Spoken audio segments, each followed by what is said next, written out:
ഇതൾ കിച്ചണിലേക്ക് എല്ലാവർക്കും സ്വാഗതം. നല്ല ടേസ്റ്റിൽ തയ്യാറാക്കിയെടുക്കാൻ പറ്റിയ നല്ലൊരു നാടൻ കറിയാണ് ഇന്ന് നമ്മൾ തയ്യാറാക്കുവാനായിട്ട് പോകുന്നത്. അതിനായി ചേമ്പ് ക്ലീൻ ചെയ്തതിന് ശേഷം ചെറിയ കഷ്ണങ്ങളായി അരിഞ്ഞെടുത്തിട്ടുണ്ട്. തേങ്ങ തിരുമിയത്, ചെറിയുള്ളി അരിഞ്ഞെടുത്തത്. ഇനി ഇതെങ്ങനെ തയ്യാറാക്കാമെന്ന് കൂടി നോക്കാം.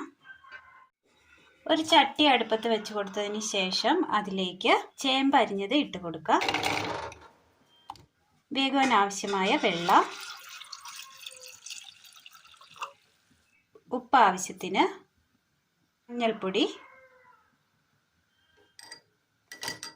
ഇനി ഇത് മൂടി വെച്ചൊന്ന് വേവിച്ചെടുക്കുക. കഷ്ണങ്ങളൊന്ന് വെന്ത് വരുമ്പോഴേക്കും മിക്സിയുടെ ജാറിലേക്ക് വറ്റൽമുളക്, തേങ്ങ തിരുമിയത്, വറുത്ത് പൊടിച്ച ഉലുവ, ഒരൽപ്പം വെളിച്ചെണ്ണ, തിളപ്പിച്ചാറ്റിയെടുത്ത വെള്ളം നന്നായി ഒന്ന് അരച്ചെടുക്കുക. കറിയുടെ കഷ്ണങ്ങൾ അങ്ങനെ നന്നായി തിളച്ച് വെന്ത് കിട്ടിയിട്ടുണ്ട്. ഈ വെന്ത് വരുന്ന സമയം ഇതിലേക്ക് ഒരൽപ്പം വാളംപുളി പിഴിഞ്ഞ വെള്ളം ഒഴിച്ചു കൊടുക്കാം. ഒരു തണ്ട് കറിവേപ്പില,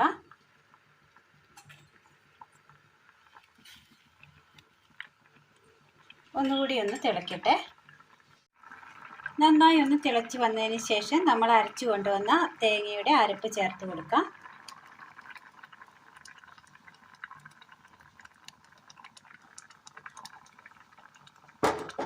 കറിയിൽ കിടന്ന് അരപ്പൊന്ന് നന്നായി ഒന്ന് വെന്ത് കിട്ടണം. നന്നായി ഒന്ന് ഇളക്കി കൊടുക്കാം.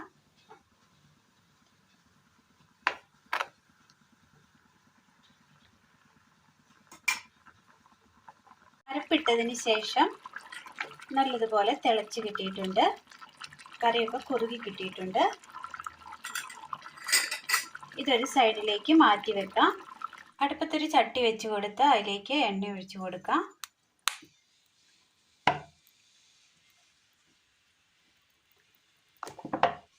കടുക്,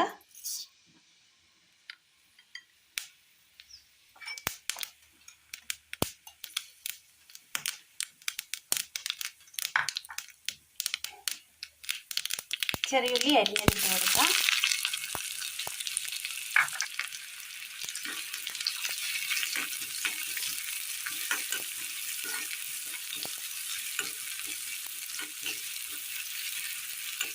നല്ല നാടൻ കറികൾ ഇഷ്ടപ്പെടുന്നവർക്ക് തീർച്ചയായും ഈ കറി ഇഷ്ടമാകും.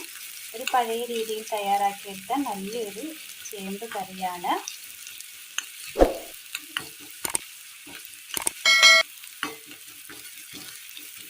പഴമ ഉണർത്തുന്ന നല്ലൊരു ചേമ്പ് കറി. ഈ ഒരൊറ്റ കറി മതി ചോറ് കംപ്ലീറ്റ് തിന്നു തീർക്കുവാനായിട്ട്. ഉള്ളി ഒന്ന് വാടി വരുമ്പോഴേക്കും അതിലേക്ക് പച്ചമുളക് ഇട്ട് കൊടുക്കാം. ഒരു തണ്ട് കറിവേപ്പില,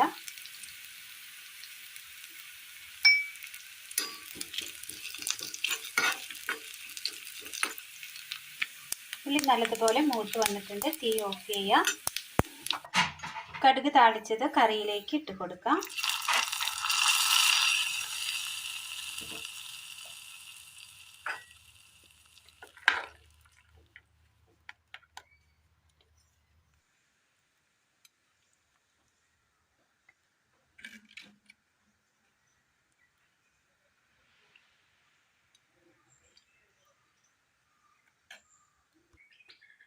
നല്ല ടേസ്റ്റിൽ തയ്യാറാക്കിയെടുക്കാൻ പറ്റിയ നല്ലൊരു നാടൻ കറിയാണ് നമ്മൾ തയ്യാറാക്കിയത്. നല്ല ടേസ്റ്റിയായ നല്ലൊരു നാടൻ കറി അങ്ങനെ റെഡിയാക്കി എടുത്തിട്ടുണ്ട്. ചോറിന് ഒഴിച്ചു കൂട്ടാൻ പറ്റിയ ഒരു അടിപൊളി കറിയാണ്. അപ്പോൾ ഇന്നത്തെ വീഡിയോ എല്ലാവർക്കും ഇഷ്ടമായി എന്ന് വിചാരിക്കുന്നു. ഇഷ്ടമായ ലൈക്ക് ചെയ്യാനും ഷെയർ ചെയ്യാനും സബ്സ്ക്രൈബ് ചെയ്യാനും മറക്കരുതേ. നിങ്ങളുടെ വിലയേറിയ അഭിപ്രായങ്ങൾ കമൻറ്റ് ബോക്സിൽ രേഖപ്പെടുത്തുവാനും മറക്കരുതേ. താങ്ക്